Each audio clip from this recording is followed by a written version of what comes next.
तो यहाँ देखिए अच्छा एक खास बात लिखी गई है, कठिन परिश्रम एवं उचित और सामयिक मार्गदर्शन सफलता प्राप्त करने का मूल मंत्र है। बहुत ही अच्छी बात यहाँ पे कहा गया है। देखिए कठिन परिश्रम एवं उचित और सामयिक मार्गदर्शन सफलता प्राप्त करने का मूल मंत्र है। देखिए आप प्रयास कीजिए, आपकी सुनिश्चित देखिए पीढ़ी आपका सही एवं सामयिक मार्गदर्शन करने में बेजोड़ है। आप प्रयास कीजिए, आपकी सुनिश्चित सफलता के लिए पीढ़ी आपके साथ है। देखिए नियमित रूप से एवं समझदारी के साथ पीढ़ी पढ़िए, यह आपको अभी सफलता दिलाने एवं आपके उज्ज्वल भविष्य का निर्माण करने में पूर्णतः सक्षम है। देखिए कठिन परिश्रम एवं उचित और सामयिक मार्गदर्शन सफलता प्राप्त करने का मूल मंत्र है। कठिन परिश्रम एवं उचित और सामयिक मार्गदर्शन सफलता प्राप्त करने का मूल मंत्र है। कठिन परिश्रम एवं उचित और सामयिक मार्गदर्शन सफलता प्राप्त करने का मूल मंत्र है। एक खास बात यहाँ पर देखिए जो कहा गया, इसमें सबसे पहली बात इसके अंतर्गत हम लेख पढ़ना शुरू करते हैं। यहाँ पर लिखी गई है दिव्य दर्पण में, संघ एवं राज्य सिविल सेवा मुख्य परीक्षा हेतु अत्यंत महत्वपूर्ण। देखिए हार तो वह सबक है जो आपको बेहतर होने का मौका देती है। हार तो वह सबक है जो आपको बेहतर होने का मौका देती है।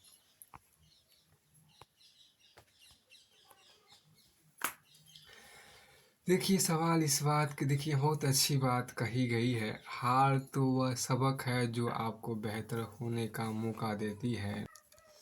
देखिए यहाँ पर ये दिव्य दर्पण है कि संघ एवं राज्य सिविल सेवा मुख्य परीक्षा है तो अत्यंत महत्वपूर्ण बात यहाँ पर कही गई। हार तो वह सबक है जो आपको बेहतर होने का मौका देती है। हार तो वह सबक है जो आपको बेहतर होने का मौका देती है। हार तो वह सबक है जो आपको बेहतर होने का मौका देती है। जीत तो कोई भी जाएगा किताब को रट के, जीत तो कोई भी जाती है किताबों को रट करके, लेकिन अपनी संकुचित विचारधारा से वो हार जाती है अंततः। देखिए जीवन के कई पहलू, लेकिन अपनी संकुचित विचारधारा की वजह से वह जीवन के कई पहलुओं पर हार जाती है, और जिसको लोग पूछते थे बाद में लोग उस पर ही थूकते हैं। अब एक खास देखिए सिविल सेवा मुख्य परीक्षा हेतु प्रश्नोत्तर प्रश्न की बात यहाँ पर आपको की गई है। हार तो वह, एक फिर से देखिए, हार तो वह सबक है जो आपको बेहतर होने का मौका देती है। हार तो वह सबक है जो आपको बेहतर होने का मौका देती है। जीत तो कोई भी जाता है किताबों को रट करके, जीत तो कोई भी जाता है किताबों को रट के, जीवन के कई पहलुओं पर वो अपनी संकुचित विचारधारा से हार जाती है। जिसको लोग पूछते थे, जिसको समाज मानता था, आज वही लोग वही समाज उस पर थूकते हैं। तो यहाँ पर देखिए सिविल सेवा मुख्य परीक्षाएं तो प्रश्नोत्तर प्रसंग जो कहा गया, एक बात, मुख्य परीक्षा आपका अंतिम चरण में सर्वाधिक महत्वपूर्ण भूमिका निभाती है, अतः इसकी रणनीति और तैयारी बहुत व्यवस्थित होनी चाहिए। मुख्य परीक्षा में वैकल्पिक विषय की अहम भूमिका होती है। अतः इसका चयन बहुत सोच समझ कर होना चाहिए। लोकप्रियता को वैकल्पिक विषयों के चयन का आधार बिल्कुल नहीं बनाना चाहिए। लोकप्रियता को वैकल्पिक विषयों के चयन का आधार बिल्कुल नहीं बनाना चाहिए। देखिए आप उस भाषा का चुनाव करें जिसने रुचि पूर्वक पढ़ने और अच्छे समझने के साथ उसे अपनी भाषा एवं शैली में अभिव्यक्त भी कर सके। बहुत अच्छी बात कहा गया कि देखिए आप उस विषय का चुनाव करें, आप उस विषय का चुनाव करें, मतलब उस भाषा का चुनाव करें, उस विषय या उस भाषा का चुनाव करें जिन्हें रुचिपूर्वक पढ़ने एवं अच्छे से समझने के साथ उसे अपनी भाषा एवं शैली में अभिव्यक्त भी कर सके। विद्यार्थी अपने वैकल्पिक विषय पर गहरी समझ विकसित करने के साथ अवधारणा स्पष्ट रखे। विद्यार्थी अपने वैकल्पिक विषय पर गहरी समझ विकसित करने के साथ अवधारणा स्पष्ट रखे। विद्यार्थी अपने वैकल्पिक विषय पर गहरी समझ एवं विकसित करने के साथ अवधारणा स्पष्ट रखे। मानक पुस्तकों का अध्ययन करें। तो मानक पुस्तकों का अध्ययन करें एवं अपने नोट्स अवश्य बनाएं। मानक पुस्तकों का अध्ययन करें एवं अपने नोट्स अवश्य बनाएं। ध्यान रहे नोट्स इतने संक्षिप्त हो कि मुख्य परीक्षा के एक दिन पूर्व उससे अच्छे से पढ़ सकें। देखिए मुख्य परीक्षा में लेखन शैली की महत्व महत्वपूर्ण भूमिका होती है। उत्तर लेखन में सामान्य बोलचाल की भाषा में प्रयुक्त होने वाले शब्दों के प्रयोग से बचना चाहिए। इसके अतिरिक्त प्रत्येक विषय के अपने कुछ तकनीकी शब्द होते हैं जिनका प्रयोग अवश्य करना चाहिए। बहुत अच्छी बात कहा गया है। देखिए कि मुख्य परीक्षा आपके अंतिम परिणाम अंतिम चयन में सर्वाधिक महत्वपूर्ण भूमिका निभाती है, अतः इसकी रणनीति और तैयारी बहुत व्यवस्थित होनी चाहिए। मुख्य परीक्षा में वैकल्पिक विषय की अहम भूमिका होती है, अतः इसका चयन बहुत सोच समझकर होना चाहिए। लोकप्रियता को वैकल्पिक विषयों के चयन का आधार बिल्कुल नहीं बनाना चाहिए। आप उस विषय का चुनाव करें जिन्हें रुचिपूर्वक पढ़ने एवं अच्छे से समझने के साथ उसे अपनी भाषा एवं शैली में अभिव्यक्त भी कर सकें। विद्यार्थी अपने वैकल्पिक विषय पर गहरी समझ विकसित करने के साथ अवधारणा स्पष्ट रखे। विद्यार्थी अपने वैकल्पिक विषय पर गहरी समझ विकसित करने के साथ अवधारणा स्पष्ट रखे, मानक पुस्तकों का अध्ययन करें एवं अपने नोट्स अवश्य बनाएं। ध्यान रहे नोट्स इतने संक्षिप्त हों कि मुख्य परीक्षा के एक दिन पूर्व उसे अच्छे से पढ़ सके। मुख्य परीक्षा में आपको लेखन शैली की महत्वपूर्ण भूमिका होती है। उत्तर लेखन में सामान्य बोलचाल की भाषा में प्रयुक्त होने वाले शब्दों के प्रयोग से बचना चाहिए। इसके अतिरिक्त प्रत्येक विषय में अपने कुछ तकनीकी शब्द होते हैं जिनका प्रयोग अवश्य करना चाहिए। देखिए यहाँ जो कहा गया था, एक आपके यहाँ पर सिविल सेवा मुख्य परीक्षा का प्रश्न है, G7 समूह क्या है। देखिए G7 समूह क्या, इस समूह के सिद्धांत क्या है, यहाँ जो क्वेश्चन कहा गया। देखिए G7 समूह क्या है, इस समूह के सिद्धांत क्या है, इस समूह का इतिहास क्या रहा है, इस समूह से रूस को बर्खास्त क्यों किया गया है, भारत को G7 में भाग लेने का क्या फायदा है, समीक्षा कीजिए। इस पर कहा यहाँ पर समीक्षा कीजिए। देखिए G7 को G7 जो कभी G6 तो तब देखिए G7 जो कभी G6 तो कभी G8 भी हुआ करता था, वही वर्तमान में इसे G7 यानी ग्रुप ऑफ 7 कहा जाता है। G7 दुनिया की 7 सबसे बड़ी विकसित अर्थव्यवस्थाओं वाले देशों का समूह है। इसमें G7 में कनाडा पहला, फ्रांस दूसरा, जर्मनी तीसरा, इटली चौथा, जापान पाँचवा, ब्रिटेन छठा और संयुक्त राज्य अमेरिका USA सातवां हुआ। इसीलिए इसे ग्रुप ऑफ 7 कहा जाता है। इसीलिए इसे ग्रुप ऑफ 7 कहा जाता है। क्या है G7 के सिद्धांत, क्या है G7 के सिद्धांत, क्या है G7 के सिद्धांत। तो G7 समूह की स्थापना आज से 50 वर्ष पहले 1973 में की गई थी। G7 समूह की स्थापना आज से 50 वर्ष पहले 1973 में की गई थी। अक्सर ऐसे कई समूहों का मुख्यालय होता है। लेकिन G7 अनोखी बात है कि इसका किसी देश में मुख्यालय नहीं है। यह ग्रुप मानवीय मूल्यों की रक्षा, लोकतंत्र की रक्षा, मानवाधिकार की रक्षा, अंतर्राष्ट्रीय शांति का समर्थक, समृद्धि और सतत विकास के समर्थक सिद्धांत पर चलता है। देखिए हम जो कहा कि यह ग्रुप मानवीय मूल्यों की रक्षा, लोकतंत्र की रक्षा, मानवाधिकार की रक्षा तथा अंतर्राष्ट्रीय शांति का समर्थक, सतत समृद्धि और सतत विकास के सिद्धांत चलता है। इसके साथ ही यह समूह खुद को कम्युनिटी ऑफ वैल्यूज का आदर करने वाला समूह मानता है। कम्युनिटी ऑफ वैल्यूज का आदर करने वाला समूह मानता है। देखिए G7 समूह में शामिल देश बारी बारी शिखर सम्मेलन की मेजबानी करते हैं। जिस देश के पास इसकी मेजबानी होती है उसे ही इस ग्रुप का अध्यक्ष कहा जाता है। 1990 में G7 देशों की दुनिया के GDP में 50% की हिस्सेदारी थी, वहीं अब घटकर 31% रह गई है। नेटवर्थ में इसका योगदान लगभग 58% से ज़्यादा है। क्या है G7 का इतिहास, क्या है G7 का इतिहास में देखिए 7 देशों के समूह वाले G7 की स्थापना 1973 में की गई थी। 7 देशों के समूह वाले G7 की स्थापना 1973 में की गई थी। 7 देशों के समूह वाले G7 की स्थापना 1973 में की गई थी। तेल संकट से उबरने की इसकी स्थापना की गई थी। दरअसल अमेरिका ने इजराइल को वित्तीय सहायता दी थी। इसलिए अमेरिका को सबक सिखाने के ओपेक देश सऊदी अरब के राजा फैजल के निर्देश पर तेल के उत्पादन में भारी कटौती कर दी गई थी। इससे पूरे विश्व में तेल संकट गहरा गया था। दामों में बढ़ोतरी हो गई थी। इसके कारण महंगाई बढ़ रही थी। ऑयल प्रोडक्शन कम करने का मकसद सिर्फ यही था कि जो देश फिलिस्तीन के खिलाफ इजराइल का समर्थन करेंगे उन्हें सबक सिखाना था। पश्चिम देश अमेरिका और उसके अमीर साथी देशों को इसका अधिक खामियाजा भुगतना पड़ा था। तेल के उत्पादन में कटौती कर देने से इसकी कीमतें 300% तक बढ़ गई थी। फिर क्यों रूस को G7 से बर्खास्त किया गया? देखिए, कभी यह ग्रुप G8 भी हुआ करता था, क्योंकि अमेरिका की शराब वर्ष 1998 में इसमें रूस को शामिल किया गया था, लेकिन बाद में रूस को इस समूह से हटा दिया गया। दरअसल वर्ष 2014 में रूस ने यूक्रेन से क्रीमिया को हड़प लिया था। रूस ने यूक्रेन से क्रीमिया को हड़प लिया था। रूस इस कृत्य की कड़ी आलोचना हुई थी और G7 ने इसे अपने सिद्धांतों के विरुद्ध माना था, जिसके चलते इस समूह से रूस को बर्खास्त कर दिया गया और फिर से ग्रुप G7 बन गया। भारत को G7 से क्या फ़ायदा हुआ? G7 देखिए, G7 ग्रुप में भारत इसका सदस्य नहीं है, लेकिन इसके बावजूद भी लगातार चौथी बार प्रधानमंत्री मोदी इसमें शामिल हुए हैं। वहीं चीन भी समूह का हिस्सा नहीं है, लेकिन ऐसे में चीन की बढ़ती हुई विस्तारीकरण की नीति से निपटने के लिए यह समूह भारत के मददगार साबित हो सकता है। G7 की बैठक में चीन को काबू करने के बाद भारत की भी अमेरिका और जापान के साथ मिलकर काम कर सकता है। इस समूह के अलग अलग देशों में मीटिंग होती है। इस समूह के अलग अलग देशों में मीटिंग होती है। इससे भारत भी किन्हीं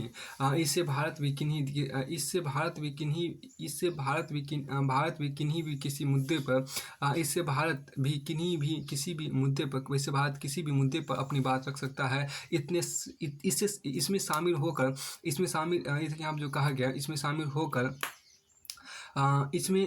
होकर भारत इन देशों की तेज गति से विकास करने की रणनीति को भी अमल में ला सकता है। यूएन में फैसला हुए बिना ही इस समूह के देश दूसरे देशों के आंतरिक मामलों में दखल देंगे।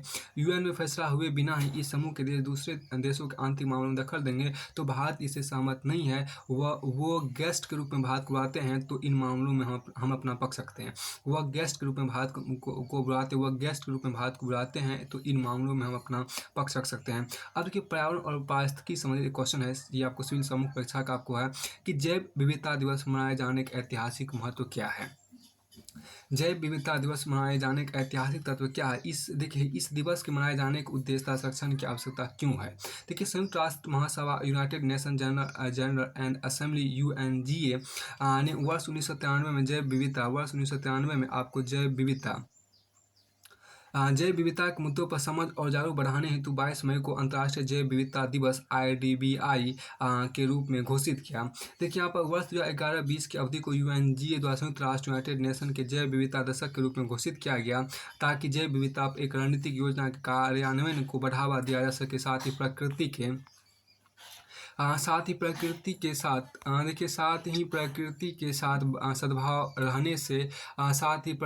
साथ सद्भाव से रहने के समग्र दृष्टि को बढ़ावा दिया जा सके। वर्ष 2021-30 को संयुक्त राष्ट्र द्वारा सतत विकास हेतु महासागर विज्ञान दशक decade of ocean science for sustainable development और पारिस्थितिक तंत्र की बहाली पर संयुक्त राष्ट्र दशक UN डिकेड ऑन इकोसिस्टम रीएस्टोरेशन के रूप में घोषित किया गया। देखिए, यहाँ पर क्या वर्ष 2023 की जो थीम है उस पर थोड़ा सा ध्यान दीजिए। वर्ष 2023 की जो थीम है उस पर थोड़ा सा ध्यान दीजिए। अंतर्राष्ट्रीय जैव विविधता दिवस 2023 की theme from agreement to action build back biodiversity है। यह थीम प्रतिबद्धताओं से परे जाने और जैव विविधता को बहाल करने और संरक्षित करने के लिए उन्हें मूर्त कार्यों में अनुवाद करने की तत्काल आवश्यकता को दर्शाता है। तो खास बात कही गई है कि देखिए, वर्ष 2023 की थीम जो थी कि अंतर्राष्ट्रीय जैव विविधता दिवस 2023 की theme from agreement to action build back biodiversity है। यह थीम प्रतिबद्धताओं से परे जाने और जैव विविधताओं को बहाल करने और सुरक्षित करने के लिए उन्हें मूर्त कार्यों में अनुवाद करने की तत्काल आवश्यकता दर्शाता है। जैव विविधता दिवस के उद्देश्य देखिए, जैव विविधता के मुद्दों के बारे में समझ और जागरूकता बढ़ाना। जैव विविधता के मुद्दों के बारे में समझ और जागरूकता बढ़ाना। एक और जैव विविधता के महत्व और दूसरी और इसके अभूतपूर्व नुकसान के बारे में लोगों को जागरूक करना। जैव विविधता विभिन्न प्रकार की वनस्पति और जीवों को संदर्भित करता है जो पारिस्थितिक तंत्र इकोसिस्टम को बनाते हैं। पारिस्थितिक तंत्र का संरक्षण प्राकृतिक संतुलन और मानव अस्तित्व के लिए महत्वपूर्ण है।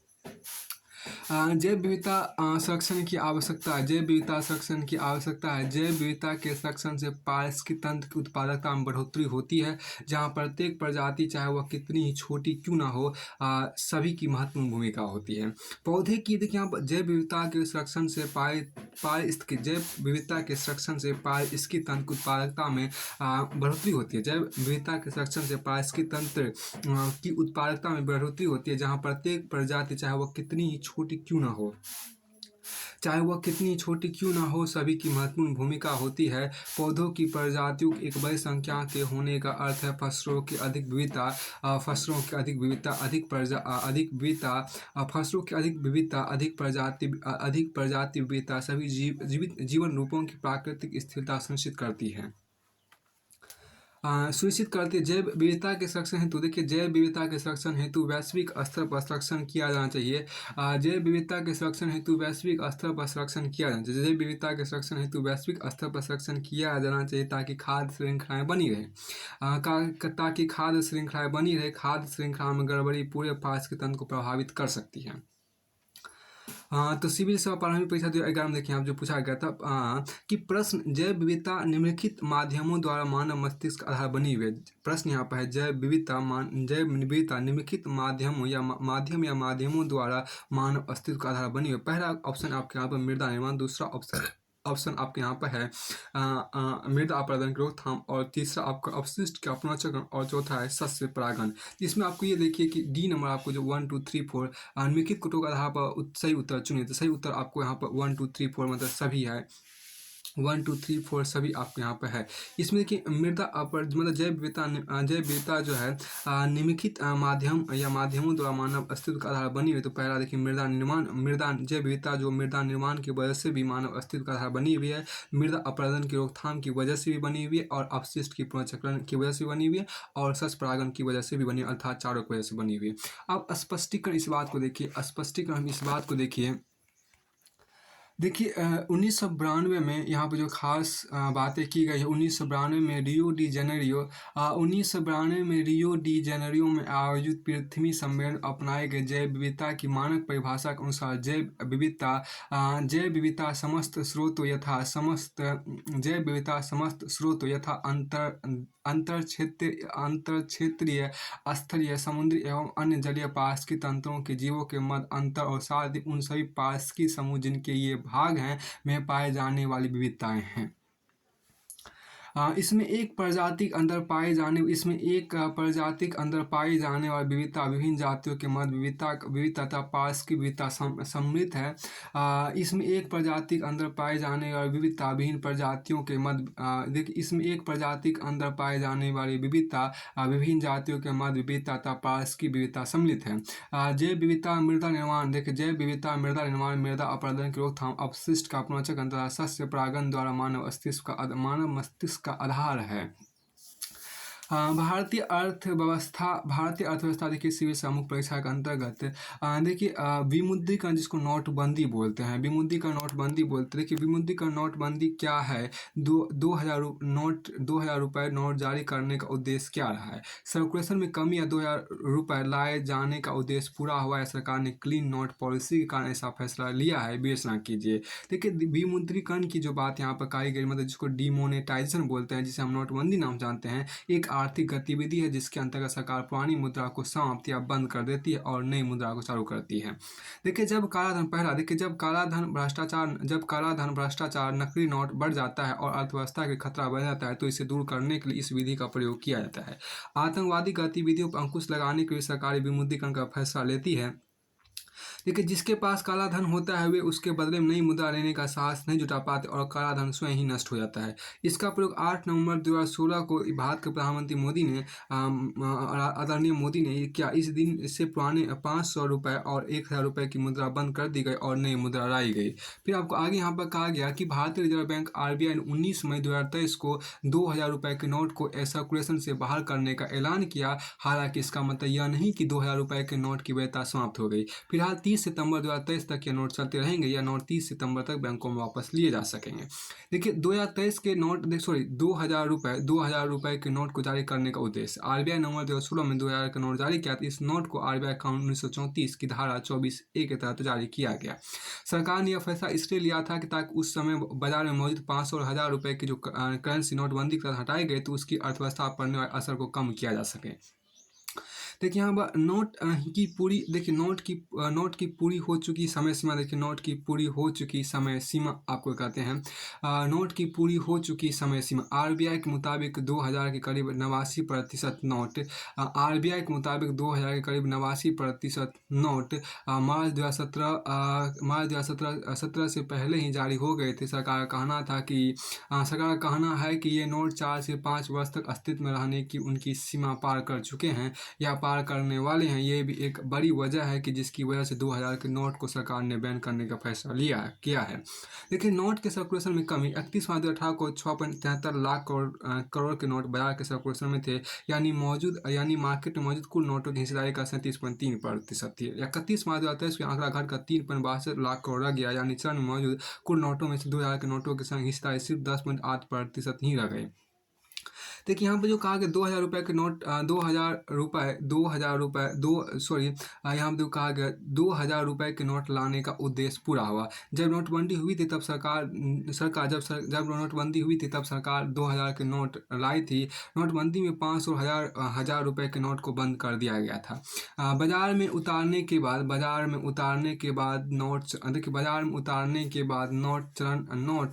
चरण में लाने का उद्देश्य पूरा हो गया। 2018-19 में सरकार ने 2000 के नोट की छपाई बंद कर दी थी। अब देखिए पहली बात, 2000 के नोट का कम हो रहा है, 2000 नोट का कम हो रहा है इस्तेमाल। देखिए आरबीआई के मुताबिक 2000 के नोट आमतौर पर लेन देन में बहुत ज़्यादा इस्तेमाल में नहीं रहे हैं। आरबीआई की क्लीन पॉलिसी के तहत यह फैसला लिया गया है कि 2000 के नोटों को चलन से हटा दिया जाए। अब देखिए क्लीन नोट पॉलिसी क्या है।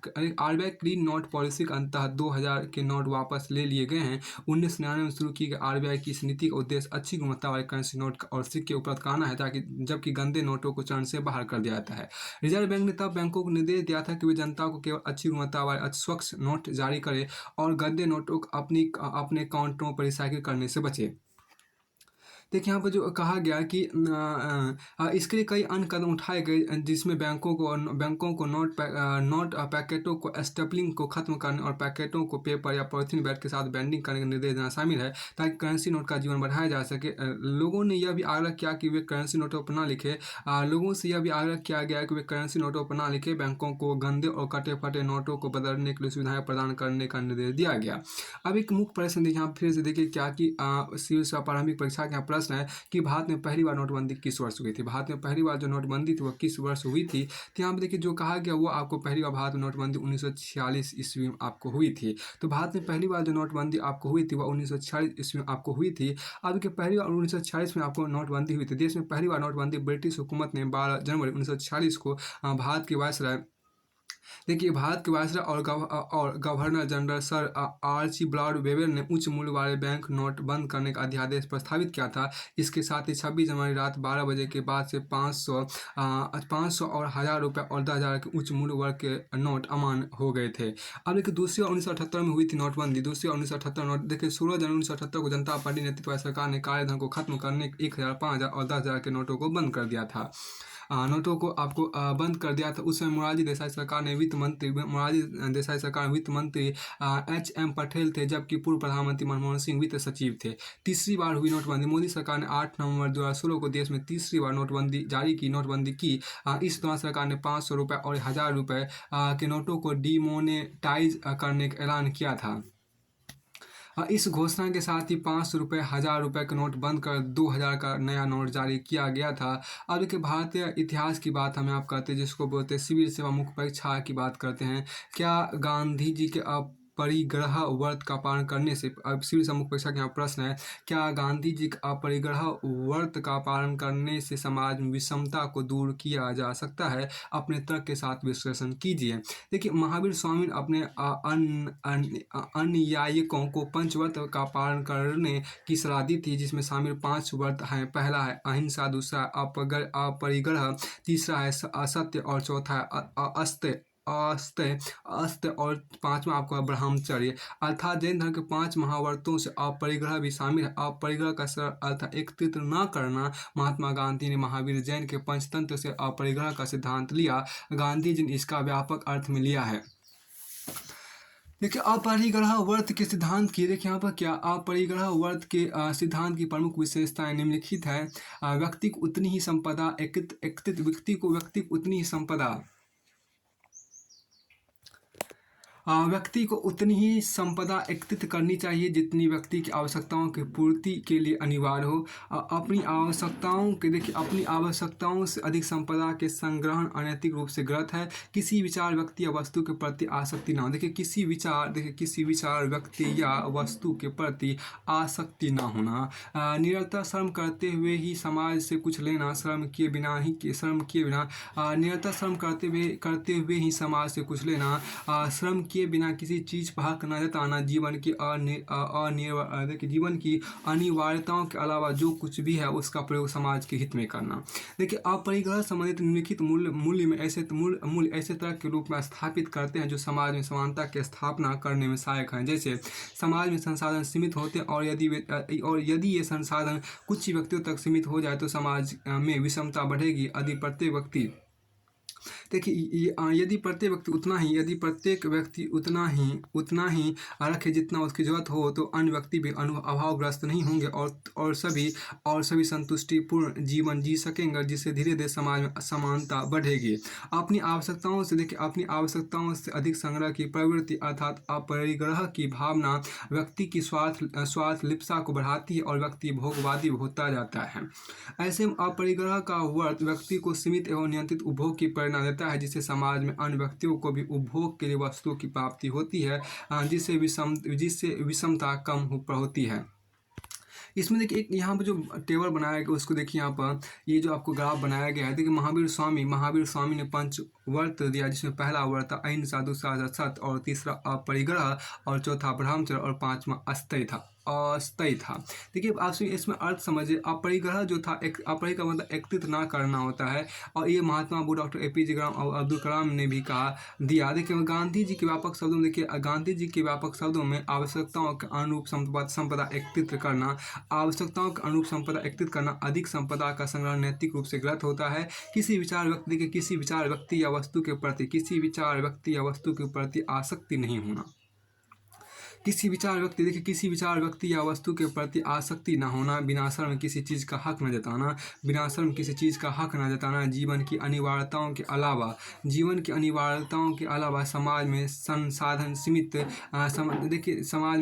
सीमित है। सीमित एवं नियंत्रित उपभोग की प्रेरणा उसके प्रति, यहाँ देखिए, उसके प्रति स्वार्थपूर्ण लिप्सा में कमी, कार्यबल के महत्व को बढ़ावा, अन्य संसाधनों का समाज हित में उपयोग, आवश्यकताओं के अनुरूप संग्रहण से अन्य व्यक्तियों तक संसाधनों की पहुंच सुनिश्चित होगी। देखिए, दूसरी बात इसमें क्या, समाज में अन्य व्यक्तियों को भी उपभोग वस्तुओं की प्राप्ति, अन्य संसाधन जुटाकर समाज में समानता का प्रयास, अन्य व्यक्तियों के जीवन स्तर में सुधार होगा। यहाँ देखिए, एक मिनट, जो यहाँ पर कहा, एक लाइन बाय लाइन यहाँ पर दिया गया, उसको फिर देखिए। आवश्यकताओं के अनुरूप संपदा एकत्रित ना करें, इस लाइन को पहले देखिए। समाज में संसाधन सीमित है, आवश्यकताओं के अनुरूप संसाधन संग्रहण से अन्य व्यक्तियों तक संसाधनों की पहुंच सुनिश्चित होगी और समाज में समानता बढ़ेगी। दूसरा देखिए, अधिक संपदा का संग्रह नैतिक रूप से गलत है। सीमित एवं नियंत्रित उपभोग की प्रेरणा लेनी चाहिए और समाज में अन्य व्यक्तियों को भी उपभोग वस्तुओं की प्राप्ति होनी चाहिए। अब देखिए, तीसरा, किसी विचार, व्यक्ति या वस्तु के प्रति आसक्ति न होना, उसके प्रति स्वार्थपूर्ण लिप्सा में कमी। अब देखिए यहाँ पर बिना, तो यहाँ पर जो कहा गया कि बिना, यहाँ देखिए क्या है कि बिना शर्म किसी चीज़ का हक ना जताना, बिना शर्म किसी चीज़ का हक ना जताना। दूसरा, कार्यबल के महत्व को बढ़ाना। तीसरा, अन्य संसाधन जुटाकर समाज में समानता का प्रयास। देखिए यहाँ पर कहा, जीवन की अनिवार्यताओं के अलावा पहले अन्य संसाधनों का समाज हित में उपयोग, अन्य व्यक्तियों के जीवन स्तर में सुधार होगा, यहाँ पे ये कहा। उसके बाद आपको आगे यहाँ पे जो कहा गया उसको देखिए, शीर्ष प्रारंभिक परीक्षा का पहला प्रश्न जो यहाँ देखिए 2012 का है कि प्राचीन भारतीय इतिहास के संदर्भ में निम्नलिखित में से कौन सा या कौन से बौद्ध धर्म और जैन धर्म दोनों समान रूप से विद्वान था या थे। देखिए पहला कि तप और भोग की अति का परिहार, तप और भोग की अति का परिहार। दूसरा, वेद प्रामाण्य के प्रति अनास्था। तीसरा, कर्मकांडों की फलवत्ता का निषेध। निम्नलिखित को आधार पर सही उत्तर चुनिए, तो केवल बी होगा, यानी कि 2 और 3। वेद प्रमाण के प्रति अनास्था, वेद प्रमाण के प्रति अनास्था रहा, और कर्मकांडों की फलवत्ता का निषेध, कर्मकांडों की फलवत्ता का निषेध किया गया। अब इसका स्पष्टीकरण ये देखिए कि जैन धर्म, यहाँ पर जो कहा गया, देखिए जैन धर्म और बौद्ध धर्म का प्रसार, जैन धर्म और बौद्ध धर्म का प्रसार लगभग एक ही समय में हुआ, लगभग एक ही समय में हुआ। जैन धर्म और बौद्ध धर्म का प्रसार लगभग एक ही समय में हुआ था। दोनों का उद्देश्य तत्कालीन धार्मिक एवं सामाजिक कुरीतियों तथा बुराइयों का उन्मूलन करना था। परंतु आचरण व्यवहार के मामले में देखिए, परंतु आचरण व्यवहार के मामले में जैन धर्म बौद्ध धर्म के सापेक्ष ज़्यादा कठोर है। परंतु आचरण व्यवहार के मामले में जैन धर्म बौद्ध धर्म के सापेक्ष ज़्यादा कठोर है, अतः प्रथम कथन गलत है। अब दोनों में समानता, कुछ महत्वपूर्ण बिंदु यहाँ पर, दोनों ब्राह्मण धर्म के प्रमुख, देखिए दोनों मत जैन धर्म और बौद्ध धर्म, दोनों धर्म प्रमुख ग्रंथ वेदों की प्रामाणिकता को स्वीकार नहीं करते थे और ना ही उन्हें ज्ञान का अंतिम स्रोत मानते थे। दूसरी बात देखिए यहाँ पर क्या कि दोनों की, देखिए दोनों की धर्म कर्मकांड, दोनों की धर्म कर्मकांड, देखिए दोनों की धर्म कर्मकांड, दोनों की धर्म कर्म, देखिए यहाँ पर क्या कि दोनों की धर्म कर्मकांड, दोनों की धर्म कर्मकांड याज्ञादि, दोनों की धर्म कर्मकांड याज्ञादि की फलवत्ता का निषेध करते हैं। तीसरा, दोनों ईश्वर की सृष्टि का निर्माता नहीं, दोनों ईश्वर की सृष्टि का निर्माता नहीं मानते हैं, दोनों ईश्वर को सृष्टि निर्माता नहीं मानते हैं, अतः दोनों की गणना नास्तिक धर्म के रूप में की जाती है। अब कि दोनों संसार, देखिए दोनों संसार त्याग पर जोर देते हैं, परंतु साथ ही गृहस्थ धर्म की आवश्यकता को भी समान रूप से स्वीकार करते हैं। फिर आपको आगे यहाँ पर देखिए, दोनों धर्मों में सदाचार, देखिए यहाँ पर जो कहा गया, दोनों धर्मों में सदाचार अहिंसा एवं अहिंसा का मुख्य स्थान है। दोनों धर्मों में सदाचार एवं अहिंसा का मुख्य स्थान है। दोनों ही कर्मवाद एवं पुनर्जन्म पर विश्वास रखते हैं, परंतु दोनों में कुछ महत्वपूर्ण असमानताएं भी है। पहला देखिए यहाँ पर क्या, जैन धर्म का मूल स्वरूप बौद्ध धर्म से कहीं अधिक प्राचीन है। जैन धर्म का मूल स्वरूप बौद्ध धर्म से कहीं अधिक प्राचीन है। जैन धर्म आत्मा के अस्तित्व में विश्वास करता है, परंतु बौद्ध धर्म अनात्मवादी है। वैसे दोनों धर्म अहिंसावादी है, परंतु व्यवहार में बौद्ध धर्म की अपेक्षा जैन धर्म अहिंसा पर अधिक जोर देता है। दोनों धर्म के निर्वाण प्राप्ति के साधनों में भी भिन्नता है। जैन धर्म के अनुसार तपस्या, जैन धर्म के निर्वाण प्राप्ति के साधनों पर, दोनों धर्मों के निर्वाण प्राप्ति के साधनों में भिन्नता है। जैन धर्म के अनुसार तपस्या, उपवास और काया क्लेश आदि से ही मोक्ष की प्राप्ति हो सकती है। किंतु बौद्ध धर्म मध्यम मार्ग पर जोर देता है। उसके अनुसार अत्यधिक शारीरिक कष्ट और विलासमय जीवन दोनों ही अवांछनीय है। इसके अलावा जैन धर्म जहाँ त्रिरत्न के अनुसरण की बात करता है, वहीं बौद्ध धर्म अष्टांगिक मार्ग के आचरण पर जोर देता है। अब कला एवं संस्कृति क्वेश्चन के अंदर देखिए, मथुरा कला एवं गांधार कला की मुख्य विशेषताओं एवं अंतर का संक्षिप्त वर्णन कीजिए। देखिए उत्तर की संरचना के अंदर देखिए, उत्तर की संरचना हम इस प्रकार से बनाएंगे कि आप मथुरा एवं गांधार कला का संक्षिप्त परिचय देंगे। मुख्य भाग में क्या दोनों कला की विशेषता एवं उसके बीच अंतर की चर्चा करेंगे और अंत में निष्कर्ष देंगे। देखिए गांधार कला एवं मथुरा कला प्राचीन भारतीय मूर्ति कला में अपना विशेष स्थान रखती है। इन दोनों कलाओं के निर्माता यद्यपि यूनानी थे, परंतु इन्होंने धार्मिक दर्शन को आत्मसात कर लिया था। गांधार कला के अंदर देखिए यहाँ पर जो पहली बात यहाँ पर कहा गया, देखिए बौद्ध धर्म से जुड़ी यह कला यूनानी कला के रूप में काफ़ी प्रभावित थी। गांधार कला के संरक्षक शक और कुषाण थे। गांधार कला के संरक्षक शक और कुषाण थे। इस कला का उदय कनिष्क प्रथम के समय हुआ था। तक्षशिला, कपिसा, पुष्कलावती, बामियान आदि प्रमुख केंद्र है। गांधार कला को 2 भागों में विभाजित किया जा सकता है, आरंभिक और बाद की कला। आरंभिक काल में देखिए, आरंभिक काल में मूर्तियों का निर्माण नीले भूरे रंग की परतदार चट्टानों से किया जाता था। बाद के कला केंद्र में परतदार चट्टानों के स्थान पर मिट्टी, चूना, भित्ति, स्तंभ और पलस्तर का उपयोग किया जाता था। तो देखिए यहाँ पर क्या उपयोग, आरंभिक कला में मूर्तियों का निर्माण नीले भूरे रंग की परतदार चट्टानों से किया जाता था। बाद के कला केंद्र में परतदार चट्टानों का स्थान पर मिट्टी, चूना, भित्ति, स्तंभ और पलस्तर का उपयोग किया जाता था। बुद्ध की मूर्तियां सर्वप्रथम गांधार शैली में ही बनी। इस शैली में निर्मित बुद्ध की मूर्ति यूनान के अपोलो देवता की तरफ बनाई जाती थी। बोधिसत्वों, देखिए हम जो कहा गया, बोधिसत्वों की मूर्तियों में सबसे अधिक मूर्तियां मैत्रेय की ही है। कुछ मूर्तियों देखिए, कुछ मूर्तियां अवलोकितेश्वर की भी मिलती है। मूर्तियां काले, स्लेटी, पाषाण, चूने तथा पक्की मिट्टी से बनी है। गांधार शैली की मूर्तियों में शरीर की आकृति को सर्वथा यथार्थ दिखाने का प्रयत्न किया गया है। इसमें शारीरिक मांसपेशी एवं बाल के अलंकरण पर विशेष बल दिया गया है। इनमें शारीरिक सौंदर्य एवं बौद्धिकता की प्रधानता है।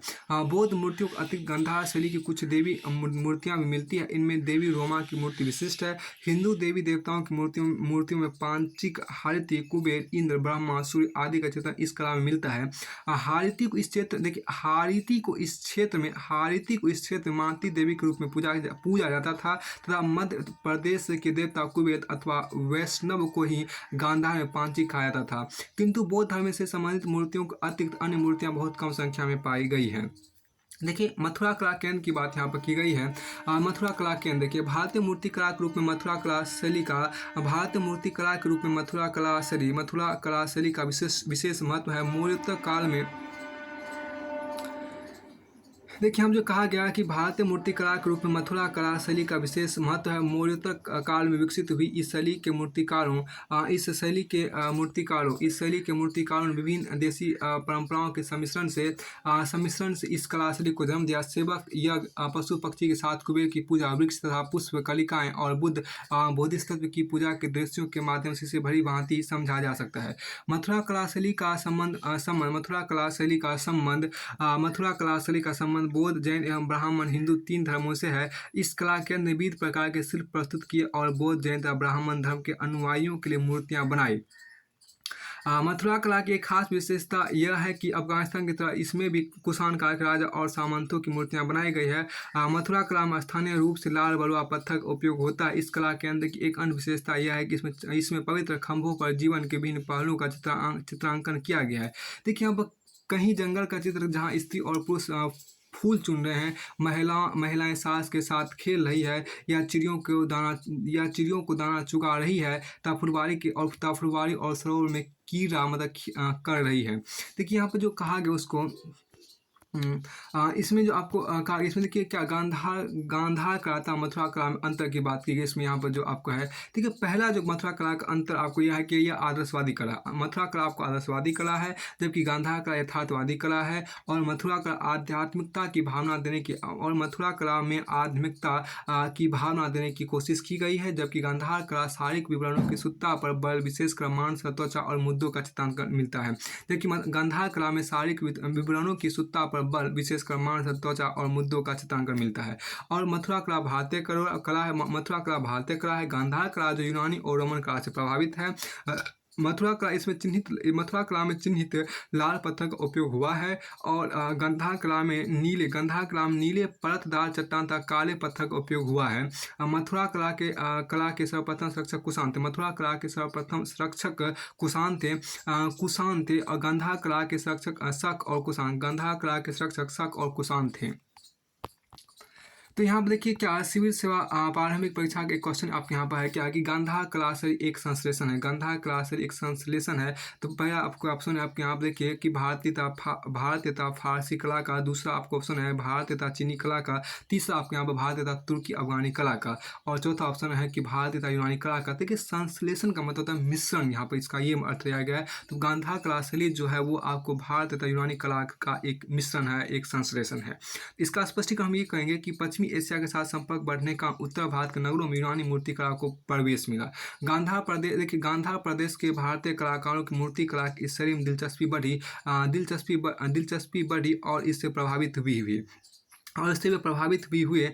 उनकी बनाई हुई देखिए यहाँ पर क्या, उनकी बनाई गई बुद्ध की मूर्तियाँ और बुद्ध के जीवन संबंधित दृश्य पटल यूनानी शैली से मेल खाते हैं। यह शैली गांधार कला के नाम से जानी जाती है। यह शैली गांधार कला के नाम से जानी जाती है। यह कला शैली न केवल आधुनिक पंजाब और कश्मीर जैसे क्षेत्र में लोकप्रिय थी, बल्कि आधुनिक अफगानिस्तान में भी प्रचलन में थी। क्योंकि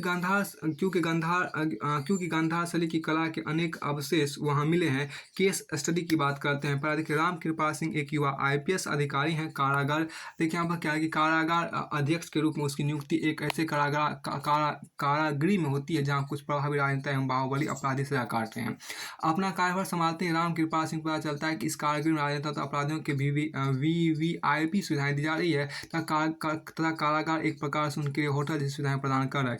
इतना ही नहीं, जब चाहे कारागार से बाहर आ जा सकते हैं। उनके लिए यह सब सामान्य सी बात है। राम कृपा इस संबंध में वरिष्ठ अधिकारियों से बात करते हैं तो उन्हें चुप रहने की सलाह दी जाती है। राम कृपा विरोध करते हैं और इससे पहले कि कोई निर्णय लेते उसका तबादला कर दिया जाता है।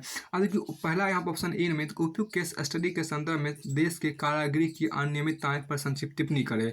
और बी यहाँ पर कहा, इस घटना से राम कृपाल सिंह का सिस्टम पर से भरोसा उठ जाता है और वो अपने पद से त्यागपत्र देने का निर्णय लेते हैं। एक मित्र के रूप में आप राम कृपाल की क्या सलाह देंगे? पहली बात है कि यहाँ पर क्या उत्तर ए में हम यहाँ कहेंगे, न्याय प्रणाली के एक अभिन्न अंग के रूप में कारागृहों का महत्व सर्वविदित है। तथापि कारागृहों से संबंधित अनियमितता एवं इनका कुप्रबंधन एक ऐसा मुद्दा है जो समय समय मीडिया रिपोर्टों की सुर्खियां बनता रहता है, परंतु अभी तक इसका प्रभावी समाधान नहीं निकाला जा सका है। कारागृहों से संबंधित कुछ प्रमुख समस्याओं के रूप में हम निम्नलिखित गणना कर सकते हैं। पहले, कारागृहों की क्षमता से अधिक भरा होना तथा जेल कर्मचारियों की कमी। दूसरा देखिए, भ्रष्टाचार एवं रिश्वतखोरी। कारागृह में कैदियों के अमानवीय स्थिति। देखिए, कारागृह में कैदियों के अमानवीय स्थिति विशेषकर सामाजिक आर्थिक रूप से पिछड़े वर्ग से आने वाले कैदियों के लिए। एक रिपोर्ट के अनुसार देखिए, 2/3 से अधिक कैदियों को भारतीय जेलों में बंद है। 2/3 से अधिक एक रिपोर्ट के अनुसार जो 2/3 से अधिक जो भारतीय जेलों में बंद हैं, 2/3 से अधिक कैदी जो भारतीय जेलों में बंद है वे अंडर ट्रायल मुकदमे के अंतर्गत है। इनमें अधिकांश कैदी सामाजिक आर्थिक रूप से पिछड़े वर्गों से आते हैं। कुल कैदियों के प्रतिशत के रूप में इसकी हिस्सा है, कुल जनसंख्या में इसके प्रतिशत से कहीं अधिक है। फिर इनमें से एक बड़ी संख्या ऐसे कैदियों की है जो अंडर ट्रायल कैदी के रूप में जेल में है, इतना समय काट चुके होते हैं जो उनको मिलने वाली अधिक सजा से भी ज़्यादा है। जेल में भ्रष्टाचार का आलम यह है कि कोई बड़ा नामचीन अपराधी या जिन्हें संगीन अपराधों के लिए सजा सुनाई गई है तो उन्हें VVIP जैसी सुविधाएं मुहैया कराई जाती है, यहाँ तक कि वे अपनी मर्जी से बाहर आ जा सकते हैं। देश भर से समय समय पर ऐसी रिपोर्टें मिलती रहती हैं। इसके अतिरिक्त जेल में हिंसा की कई घटनाएं समय समय पर देखने सुनने को मिलती है। कैदियों को आसानी से हथियार मुहैया हो जाता है। हाल NCRB की रिपोर्ट अनुसार हजारों कैदियों की जेल में अप्राकृतिक तरीके से मृत्यु हो गई। देखिए, बी यहाँ पर जो कहा गया, उपयुक्त केस स्टडी में वर्णित परिस्थिति किसी भी निष्ठावान अधिकारी के मनोबल को तोड़ने का काम करेगी, परंतु त्यागपत्र देना पलायनवादिता को दर्शाता है। इसलिए मैं अपने मित्र से आग्रह करूंगा कि वे अपने निर्णय पर पुनर्विचार करें। एक सिविल सेवक के रूप में देखिए, एक सिविल सेवक के रूप में दृढ़ संकल्प, आपको दृढ़ संकल्प, साहस, प्रतिकूल परिस्थितियों में एक सिविल सेवक के रूप में आप देखिए, एक सिविल सेवक के रूप में दृढ़ संकल्प, साहस, प्रतिकूल परिस्थितियों में अपनी अभिप्रेरणा बनाए रखने की क्षमता, लचीलापन आदि वे गुण है जो सत्यनिष्ठा के समान अपेक्षित एवं वांछनीय है। मैं राम कृपाल को यह समझने का प्रयास करूंगा कि सिस्टम में रहकर इस सिस्टम में बदलाव लाया जा सकता है। उसे भावनात्मक बुद्धिमत्ता का प्रयोग करते हुए अपना निर्णय लेना चाहिए, ना कि भावना में बहकर। बहुत अच्छी बात कहा गया। उसे भावनात्मक बुद्धिमत्ता का प्रयोग करते हुए अपना निर्णय लेना चाहिए, ना कि भावना में बहकर। देखिए, मैं उन्हें सलाह दूंगा कि उन्हें सिस्टम में रखकर इस प्रकार की अनियमितता में भ्रष्टाचार संबंध में पहले मजबूत सबूत जुटाने चाहिए और फिर सक्षम प्राधिकारियों की सहायता से इस पर कार्रवाई करने का प्रयास करना चाहिए। भविष्य में इसमें मीडिया की सहायता ली जा सकती है। साथ ही मैं उन्हें यह भी आश्वासन दिलाऊंगा कि उसके जैसे असत्यनिष्ठ एवं ईमानदार अधिकारियों की देश को सख्त जरूरत है और जनहित को ध्यान रखते हुए उन्हें अपने निर्णय पर अवश्य ही पुनर्विचार करना चाहिए। मेरे तर्कों से संभव है कि राम कृपा अपने त्यागपत्र के निर्णय को वापस ले और यही उचित भी होगा। अब देखिए, यहाँ पर सिविल सेवा परीक्षा का प्रश्न है कि सहकारी कृषि मतलब कोऑपरेटिव फार्मिंग क्या है, यह अभी तक अधिक सफल क्यों नहीं हो पाई, सहकारी खेती के लाभ था इसके सफल होने में क्या बाधाएं रही हैं, विवेचना कीजिए। इसमें जो कवाहत के उत्तर यहाँ पर कही गई उसको समझने का प्रयास कीजिए। सहकारी कृषि जिसको कोऑपरेटिव फार्मिंग बोलते हैं, राष्ट्रपिता महात्मा गांधी के शब्दों में मेरा यह दृढ़ विश्वास है कि हम तब तक कृषि का पूरा लाभ नहीं उठा सकते जब तक हम सहकारी खेती ना करने लगे। देखिए क्या यह बात विवेक सम्मत प्रतीत नहीं होती कि एक गांव के 100 किसान परिवार जमीन को 100 हिस्सों में बांटने बजाय मिलकर सामूहिक खेती करे और उसे प्राप्त आय को आपस में बांटे। सहकारी खेती के द्वारा कृषि भूमि के उपविभाजन एवं अपखंडन से उत्पन्न समस्याओं का समाधान किया जा सकता है। इसके अधीन वे छोटे एवं सीमित किसान जिनके पास बहुत छोटी कृषि जोते हैं कृषि जोते हैं देखिए कृषि जोते हैं अपनी भूमि मिलाकर मिलजुल कर खेती करते हैं। इसके अंतर्गत भूस्वामित्व में बदलाव के बिना संबंधित किसान अपने खेतों को आपस में मिलाकर कृषि कार्य करते हैं। इससे न केवल खेतों का आकार बड़ा होता है बल्कि उपलब्ध संसाधनों की मात्रा बढ़ जाती है और कृषि कार्य संगठित हो जाते हैं। सहकारी कृषि के संबंधित किसानों को संबंधित राज्य के सहकारिता अधिनियम के अंतर्गत एक समिति का पंजीकरण करवाना होता है।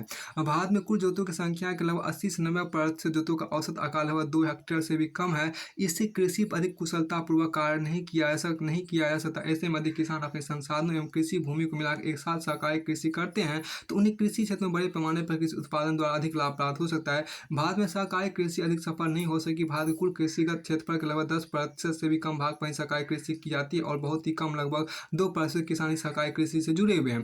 देखिए सहकारी कृषि का लाभ क्या है? इससे कृषि क्षेत्र में भूमि, मानव संसाधन, पूंजीगत उपकरण तथा प्रबंधन के कुशलता का कुशलतम उपयोग किया जा सकता है, जिससे सीमित संसाधनों का अनुकूलतम उपयोग संभव हो सकेगा। छोटे किसानों के साथ में देखिए छोटे किसानों के लिए देखिए यहाँ पर क्या है कि छोटे किसानों के साधनों के अभाव में परंपरागत कृषि को छोड़कर आधुनिक ढंग से खेती कर पाना कठिन है। अतः उनके लिए सहकारी कृषि लाभ का सौदा है। देखिए यहाँ पर क्या कि सहकारी कृषि लाभ का सौदा है। सहकारी कृषि के अंतर्गत सहकारी समितियों के माध्यम से बड़े पैमाने पर श्रम विभाजन कर पाना संभव होगा।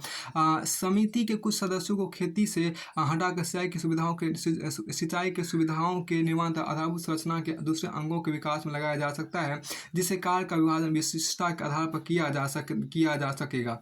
देखिए इससे एक और कृषि में प्रचंड बेरोजगारी कम होगी और दूसरी तरफ समिति के सदस्यों की आय में वृद्धि होगी। बड़े जमींदारों द्वारा बृहद पैमाने पर की जाने वाला संगठित कृषि में कृषि अधिक को रोक कर रखने की प्रवृत्ति दिखाई पड़ती है, जिससे बाजार में कृषि उत्पादों का अभाव दिखाई देता है। वहीं सहकारी खेती में इस प्रकार की समस्या नहीं मिलती है। देखिए सहकारी खेती के बहुत से सामाजिक एवं राजनीतिक लाभ भी है। इससे देखिए यहाँ पर इससे सहकारिता की भावना को बल मिलता है, लेकिन भारत में सहकारी कृषि छोटे खेतों की समस्या का समाधान नहीं कर पाई है। इस संदर्भ में निम्नलिखित कारकों को उत्तरदायी माना गया। पहला, विभिन्न प्रकार की व्यवहारिक समस्याएं जैसे कि लाभों और मजदूरियों का किस प्रकार निर्धारण किया जाए। देखिए सहकारी समितियों के पंजीकरण में विलंब। दूसरा, प्रशिक्षित स्टाफ की कमी। तीसरा, गैर कार्यकारी नेतृत्व का अभाव। चौथा, शिक्षा का अभाव। और पांचवा, बहुत सी सहकारी समितियों में भ्रष्टाचार का व्याप्त होना आदि। अब यहाँ पे एक खास बात देखिए क्या कि वर्तमान में सहकारी समितियों ने बिचौलियों मध्यस्थों की जगह ले ली है। सहकारी समितियां गरीब किसानों को सस्ती दरों पर कृषि खरीद उपलब्ध कराने में विफल रही है। बहुत सी सहकारी समितियां मिश्रित पूंजी कंपनियों के रूप में कार्य करती है और इस प्रकार भारत में पूंजीवादी खेती को प्रोत्साहन मिल रहा है।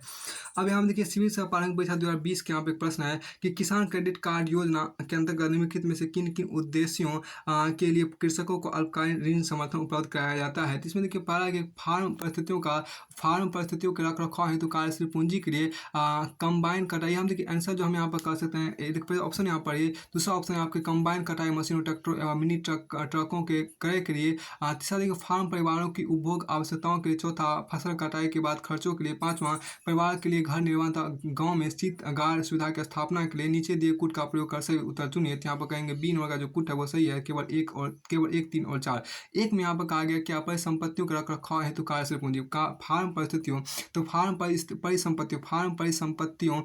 परिसंपत्तियों के रखरखाव हेतु कार्यशील पूंजी के लिए। और तीसरा यहाँ पर कहा गया है क्या फार्म परिवारों को उपभोग आवश्यकताओं के लिए। और चौथा यहाँ पे कहा गया फसल कटाई के बाद खर्चों के लिए। इसका स्पष्टीकरण ये हुआ कि इसका स्पष्टीकरण आपको यहाँ पे ये हुआ कि देखिए किसान क्रेडिट कार्ड संस्थानिक किसान क्रेडिट कार्ड आपको संस्थानिक ऋण तक किसानों की पहुंच सुनिश्चित करने की एक महत्वपूर्ण और प्रभावी पहल है। किसान क्रेडिट कार्ड किसानों को बहुत ही कम ब्याज दर पर वित्त उपलब्ध कराता है। किसान क्रेडिट योजना का उद्देश्य बैंकिंग प्रणाली से एकल खिड़की के तहत किसानों को लचीली एवं सरलीकृत क्रियाविधि से उनकी खेती और अन्य जरूरतों के लिए पर्याप्त और समय पर ऋण सहायता प्रदान करना है। इसके अंतर्गत निम्नलिखित उद्देश्यों के ऋण उपलब्ध कराया जाता है। अब यहाँ देखिए क्या कि पहली देखिए फसलों की खेती के अल्पावधि ऋण आवश्यकताओं को पूरा करना। दूसरा फसलोत्तर खर्च है। तीसरा यहाँ पर कृषि उपज विपणन ऋण है। और चौथा किसानों की घरेलू खपत आवश्यकताएं हैं। पांचवा आपको फार्म आस्ति और कृषि से संबंधित गतिविधियों के रखरखाव के लिए कार्यशील पूंजी है।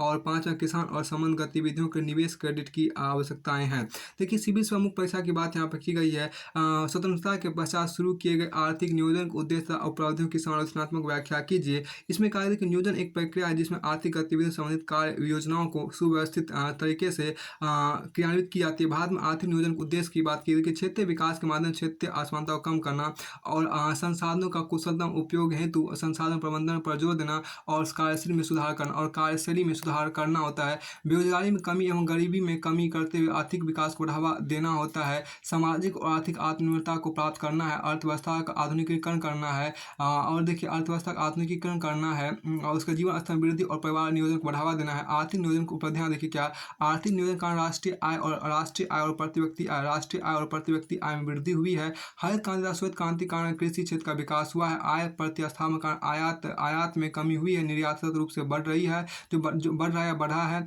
जो वर्तमान 2.3% वैश्विक निर्यात का है। देखिए सड़कें रेलवे जल तथा वायु परिवहन में वृद्धि के कारण अवसंरचनात्मक ढांचे में सुधार हुआ है। भूमि सुधार की नीति द्वारा गरीबी में कमी तथा कृषि भूमि का समतामूलक वितरण सुनिश्चित किया गया है। उदारीकरण देखिए यहाँ पर क्या उदारीकरण वैश्वीकरण तथा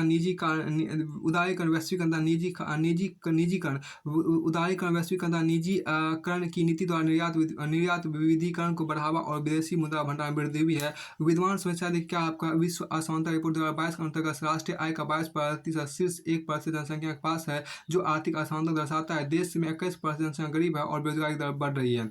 जनसंख्या वृद्धि दर देखिए जनसंख्या वृद्धि की दर यथावत बनी हुई है। उपयुक्त समस्याओं को कम करने हेतु आकांक्षी जिला कार्यक्रम और मनरेगा का उचित क्रियान्वयन आवश्यक है ताकि आर्थिक नियोजन के उद्देश्य की प्राप्ति द्वारा कल्याणकारी राज्य की प्राप्ति की जा सके। अब यहाँ पे खास बात देखिए क्या पहली बात यहाँ पर आपको कहा गया कि जननांकिकीय लाभांश के पूर्ण लाभ को प्राप्त करने के भारत को क्या करना चाहिए। पहला बात देखिए कुशलतम विकास को प्रोत्साहन और दूसरा ऑप्शन बी में है क्या और अधिक सामाजिक सुरक्षा योजना का प्रारंभ और सी में शिशु मृत्यु दर में कमी और डी उच्च शिक्षा का निजीकरण। देखिए एक नंबर आपको जो है कुशलतम विकास को प्रोत्साहन देंगे तभी हम जननांकिकीय लाभांश के पूर्ण लाभ को प्राप्त करने में प्राप्त कर पाएंगे। अब आगे यहाँ पर स्पष्टीकरण देखिए क्या इसमें एक आपको कहा गया कि देखिए जननांकीय लाभांश से आशा भारत जैसे देश को 1564 वर्ष आयु वर्ग की कार्यशील जनसंख्या की अधिकता से है। देखिए अधिकता से है किंतु ये जननांकीय लाभांश सही अर्थों में तभी सार्थक होगा जब इस विशाल जनसंख्या समूह को रोजगार प्राप्त हो। अधिकांश कार्यशील जनसंख्या आज भी कृषि पर आश्रित है। इसे कृषि उद्योग एवं सेवा क्षेत्र की तरफ मोड़ने के लिए आवश्यक है कि इन्हें संबंधित कौशल से मुक्त किया जाए। चीन जैसा देश इसका अच्छा उदाहरण है। 2011 जनगणना के अनुसार भारत को कार्यशील जनसंख्या वर्तमान में कुल जनसंख्या का 63.4% है जबकि वर्ष 2001 की जनगणना में 60% थी। अब आगे हम देखिए भारतीय राजव्यवस्था यहाँ पर जो कहा कि भारतीय राजव्यवस्था एवं शासन की बात आपको यहाँ पर की गई है। देखिए ये आपको सिविल सम्मुख परीक्षा की बात यहाँ पर भारतीय राष्ट्रपति की वीटो शक्ति क्या है या कितने प्रकार की होती है विवेचना कीजिए। देखिए संसद द्वारा पारित की कोई विधेयक राष्ट्रपति के हस्ताक्षर उपरांत अधिनियम का रूप धारण करता है। जब राष्ट्रपति किसी विधेयक को छोड़कर किसी विधेयक पर अपनी अनुमति नहीं देता एवं उसके पास रोक लेता उसे अपने पास रोक लेता है तो राष्ट्रपति द्वारा विधेयक पर अनुमति न देना अथवा विधेयक को स्वयं के पास रोक लेना ही वीटो कहलाता है। वीटो का प्रयोजन ऐसे विधान को रोकना है जिस पर भली प्रकार से विचार न किया गया हो या जो असंवैधानिक हो। भारतीय संविधान अनुच्छेद 111 भारत के राष्ट्रपति को वीटो का अधिकार देता है। इस राष्ट्रपति को 3 प्रकार की वीटो शक्ति प्राप्त है जिसका वर्णन निम्नलिखित है। पहला राष्ट्रपति की वीटो शक्ति है। दूसरा देखिए जिसको बोलते देखिए दूसरा आपको पता है कि आत्यांतिक देखिए आत्यांतिक वीटो, दूसरा है निलंबनकारी वीटो और चौथा तीसरा आपको जेबी वीटो। देखिए जेबी वीटो है, निलंबनकारी वीटो और आत्यांतिक वीटो है। आत्यांतिक वीटो क्या होता है कि जिसको अंग्रेजी में बोलते हैं एब्सोल्यूट वीटो, क्या होता है जब किसी विधेयक पर राष्ट्रपति अपनी अनुमति नहीं देता है तब विधेयक का अस्तित्व समाप्त हो जाता है। इसे आत्यांतिक वीटो या पूर्ण वीटो कहा जाता है। इस वीटो का प्रयोग दो दशाओं में किया, दो अवस्थाओं में किया जाता है। पहला गैर सरकारी विधेयक के संबंध में, दूसरा सरकारी विधेयक के संबंध में जब मंत्रिमंडल त्याग पत्र दे दे और नया मंत्रिमंडल राष्ट्रपति को ऐसे विधेयक पर अपनी सहमति ना देने की सलाह दे। ध्यातव्य है कि देखिए यहाँ पर क्या है कि ध्यातव्य है कि राष्ट्रपति की आत्यांतिक वीटो शक्ति मंत्रिमंडल के स्वाधीन होती है। सर्वप्रथम शक्ति का प्रयोग 1954 में पेप्सू विनियोग विधेयक के मामले में भारत का प्रथम राष्ट्रपति डॉक्टर राजेंद्र प्रसाद द्वारा किया गया था। अब देखिए निलंबनकारी वीटो, जिसको बोलते हैं सस्पेंशन वीटो, अनुच्छेद 111 तक राष्ट्रपति किसी विधेयक को धन विधेयक तथा संविधान संशोधन विधेयक के अलावा संसद को पुनर्विचार के वापस कर सकता है। लौटाए जाने के प्रावधान सिर्फ अनुमति का निलंबन होता है, क्योंकि संसद द्वारा पुनः पारित कर दिए जाने पर राष्ट्रपति अनुमति देने के लिए बाध्य होता है, अतः इसे निलंबनकारी वीटो कहा जाता है। इस शक्ति का प्रयोग उन्नीस सौ इक्यानवे में राष्ट्रपति वेंकट रमन ने संसद सदस्यों के वेतन भत्ते तथा पेंशन संशोधन विधेयक के संबंध में किया था। और वर्ष 1997 में डॉक्टर के आर नारायण ने उत्तर प्रदेश बिहार में राष्ट्रपति शासन लगाने संबंधी प्रस्ताव के संबंध में किया था। और वर्ष 2006 में आपको डॉक्टर APJ अब्दुल कलाम ने सांसद अयोग्यता निवारण संशोधन विधेयक के संबंध में इस शक्ति का प्रयोग किया था। अब के जेबी वीटो या पॉकेट वीटो किसे कहते हैं? संसद द्वारा, देखिए यहाँ पे क्या, संसद द्वारा पारित किसी विधेयक पर राष्ट्रपति द्वारा सकारात्मक अथवा नकारात्मक किसी भी प्रकार का निर्णय न लेकर उसे पुनर्विचार हेतु वापस न लौटाकर विधेयक को अनिश्चित काल तक अपने पास लंबित रखने की शक्ति को पॉकेट या जेबी वीटो के नाम से जाना जाता है। इस शक्ति का सर्वप्रथम प्रयोग आपको भारत का राष्ट्रपति ज्ञानी जैल सिंह 1988 में भारतीय डाक संशोधन विधेयक के संबंध में किया था। ध्यातव्य कि राष्ट्रपति द्वारा स्वेच्छा से प्रयोग की गई वीटो शक्ति का प्रथम मामला था। ध्यातव्य कि यह राष्ट्रपति द्वारा स्वेच्छा से प्रयोग की गई वीटो शक्ति का प्रथम मामला था। केंद्र के विधानों के साथ साथ राष्ट्रपति की राज्यपाल द्वारा राष्ट्रपति के लिए आरक्षित विधेयकों पर भी वीटो का अधिकार है। ऐसे विधेयकों पर राष्ट्रपति या तो अनुमति दे सकता है या अनुमति रोक सकता है, या राज्यपाल को निर्देश दे सकता है कि वह इसे विधानमंडल को पुनर्विचार हेतु लौटा दे। इस प्रकार भारत में राष्ट्रपति की वीटो शक्ति सकारात्मक है, या किसी विधेयक को संविधान सम्मत बनाए रखने हेतु राष्ट्रपति को प्राप्त एक विशिष्ट शक्ति है। फिर आपको आगे यहाँ पर जो कहा कि उसको थोड़ा सा देखिए, इसमें आगे जो आपको यहाँ पर है कि देखिए सिविल सेवा मुख्य परीक्षा 97 में आपको प्रश्न है कि भारत के राष्ट्रपति ने जिस एकमात्र मामले में अपनी वीटो की शक्ति का प्रयोग किया था वो आपको है। तो सी में आपको यहाँ देखिए क्या कि आपको ऑप्शन सी होगा, भारतीय डाकघर संशोधन विधेयक। भारत के राष्ट्रपति ने जिस एकमात्र मामले में अपने वीटो शक्ति का प्रयोग किया था वो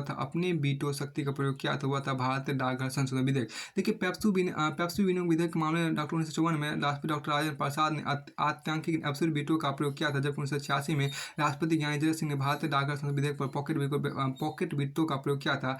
आतंकी वीटो मंत्रिमंडल की इच्छा से स्वाधीन होता अतः पॉकेट वीटो ही स्वेच्छा से किया गया माना जाएगा। मतलब अपने वीटो, मतलब आपको अपने वीटो का मतलब होता है जेबी वीटो अर्थात पॉकेट वीटो होता है, ना कि किसी के द्वारा या किसी के अधीन किया गया प्रयोग, वीटो का प्रयोग। ठीक है।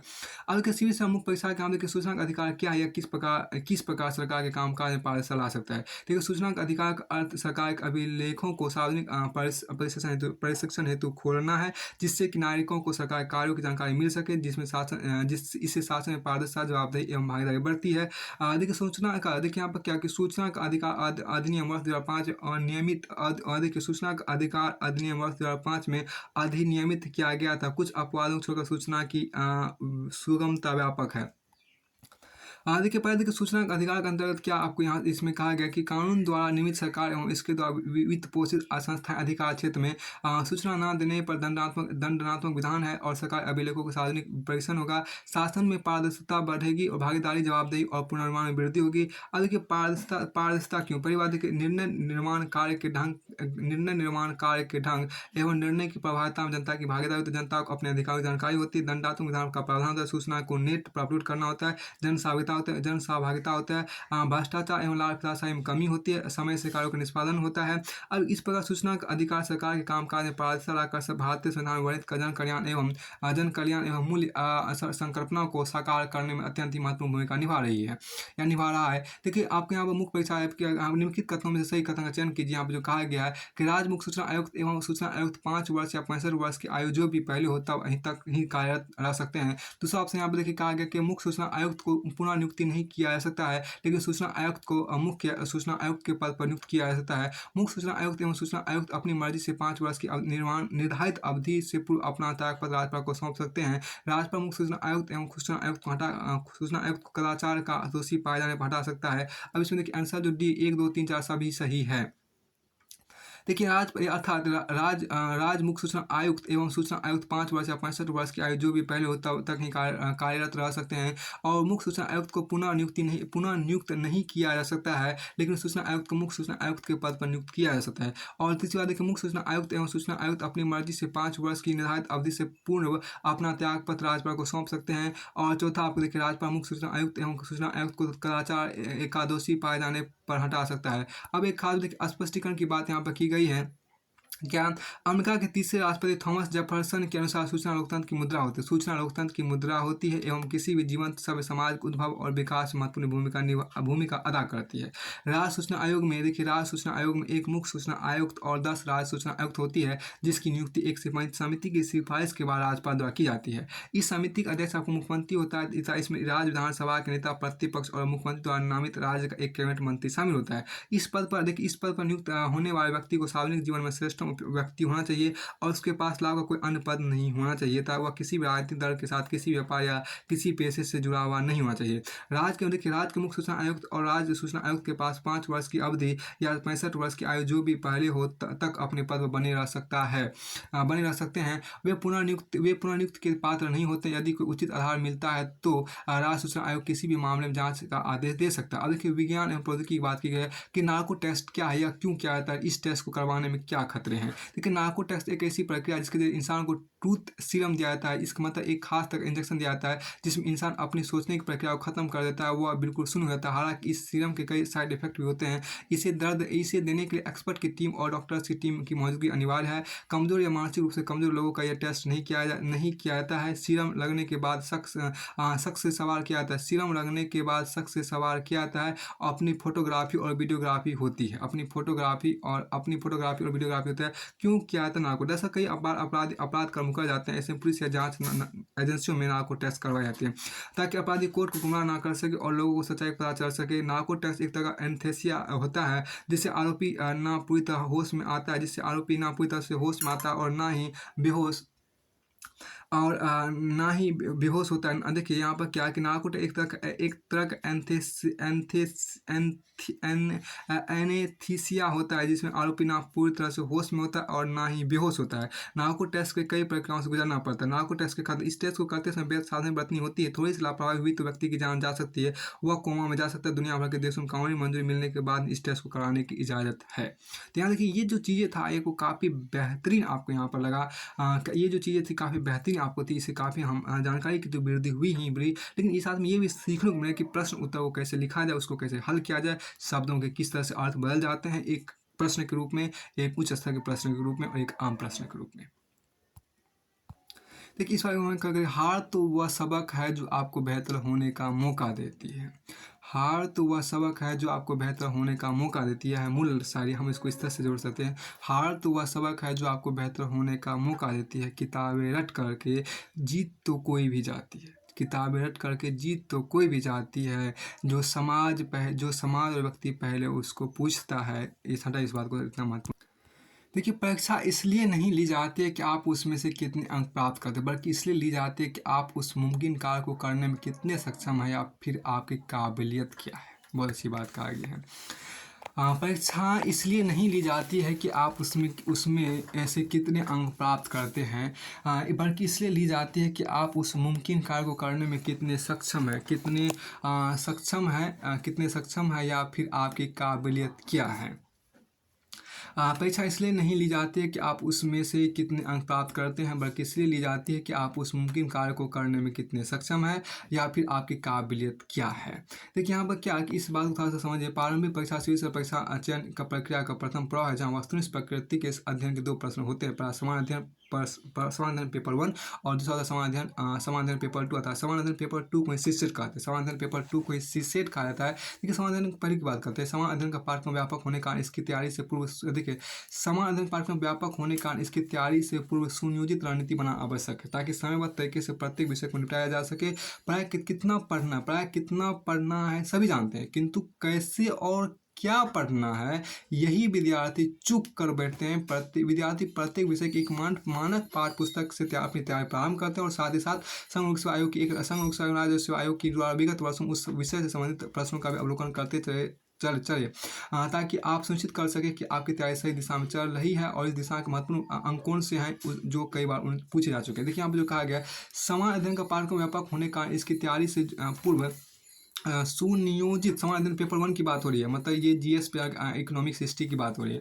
देखिए, ज्योग्राफी आगे जो आते हैं, समान अध्ययन पेपर 1 की तैयारी कैसे करनी है। देखिए, समान अध्ययन का पाठ्यक्रम व्यापक होने का इसकी तैयारी से पूर्व सुनियोजित रणनीति बनाना आवश्यक है, ताकि समयबद्ध तरीके से प्रत्येक वर्ष को निपटाया, प्रत्येक विषय को समय देखिए, ताकि देखिए समान अध्ययन पेपर 1 का पाठ्यक्रम व्यापक होने का इसकी तैयारी इससे पूर्व सुनियोजित रणनीति बनाना आवश्यक है, ताकि समयबद्ध तरीके से प्रत्येक विषय को निपटाया जा सके। प्रायः कितना पढ़ना है सभी जानते हैं, किंतु कैसे और क्या पढ़ना है यही विद्यार्थी चूक कर बैठते हैं। विद्यार्थी प्रत्येक विषय की एक मानक पाठ्य पुस्तक से अपनी तैयारी प्रारंभ करे और साथ ही साथ संघ लोक सेवा आयोग एवं राज्य लोक सेवा आयोग द्वारा विगत वर्षों उस विषय से संबंधित प्रश्नों का अवलोकन करते चले, ताकि आप सुनिश्चित कर सकें कि आपकी तैयारी सही दिशा में चल रही है और इस विषय के महत्वपूर्ण अंक कौन से जो कई बार पूछे जा चुके हैं। अब के समान अध्ययन पेपर 2 की बात करते हैं। समान अध्ययन पेपर 2 की बात करते हैं। सीसेट के अंतर्गत समान हिंदी, समान अंग्रेजी, प्रारंभिक गणित, सामान्य मानसिक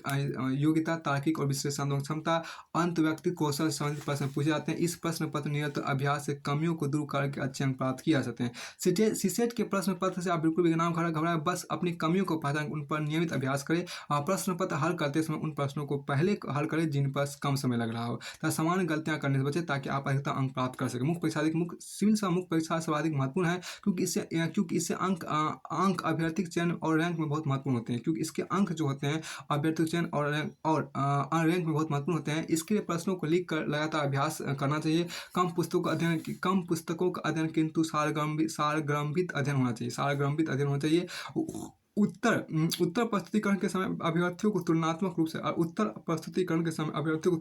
रूप से लिखना चाहिए। साथ ही जहां तक संभव हो मैप एवं डाटा का प्रस्तुतिकरण अवश्य करना चाहिए। इससे आपकी कॉपी अन्य से अलग दिखती है और उच्च अंक प्राप्त करने में सहायक भी होती है। ये बहुत अच्छी बात यहाँ पे कहा गया था। उसके बाद देखिए, यहाँ पर जो खास बात आपको कही, इसको यहीं तक रखिए, काफ़ी समय हो चुका है और दूसरा भी काम है। इससे बाद का जो चीज़ है वो हम बाद में देख लेंगे।